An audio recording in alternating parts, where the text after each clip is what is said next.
अतिशय सुंदर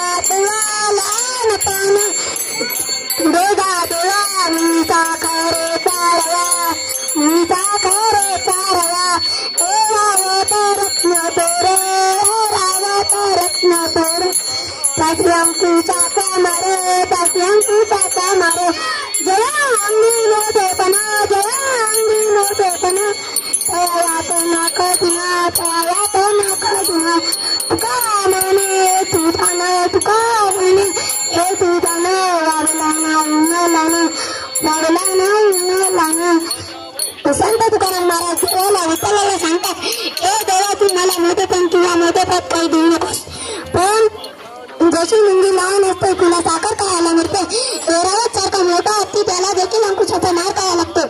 ज्याच्या अंगी मोठेपण आहे त्याच्या यातना देखील तितक्या मोठ्या असतात. संत तुकाराम महाराजांना हे सर्व माहीत असल्यामुळे ते देवाकडून लहानपण मागतात. बोला पुंडलिका वरदे श्री ज्ञानदेव तुकाराम पंढरनाथ भगवान की, गोपाळ कृष्ण भगवान की. धन्यवाद. अतिशय सुंदर एक वाचनालय स्वरूपात लायब्ररी दिलेली आहे. त्यानिमित्ताने मी पुन्हा आवाहन करते सर्व युवकांना, सर्व अबालवृद्धांना, माझ्या माता भगिनींना की त्यांनी या वाचनालयाचा पुरेपूर वापर करावा. कारण ग्रंथ हे आपले गुरु असतात. वाचाल तर वाचाल. या निमित्ताने हा संदेशही या वारीतून आपल्याला देता येतो.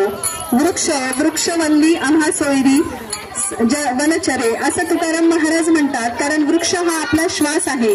एक पेड माके नाम या उपक्रमाअंतर्गत मी सर्व माझ्या शेतकरी बांधवांना विनंती करेन की त्यांनी आपल्या शेताच्या बांधावर, आपल्या घराच्या अंगणात, परसामध्ये जिथे कुठे आपल्याला जागा असेल आपल्या आईच्या नावाने एक वृक्ष नक्कीच लावावा. ही वारी या ठिकाणी सर्वसमावेशित होती असं मी पुन्हा जाहीर करते. आपण सर्वांनी उपस्थिती दिली. यांना या ठिकाणी एका फोटोमध्ये घ्यायचंय तर सगळ्यांना विनंती असेल की या ठिकाणी गावकऱ्यांनी मागे, मुलांच्या मागे या, म्हणजे सगळा सोहळा या ठिकाणी संपन्न होईल. आपण सगळ्यांनी अमूल्य वेळ दिला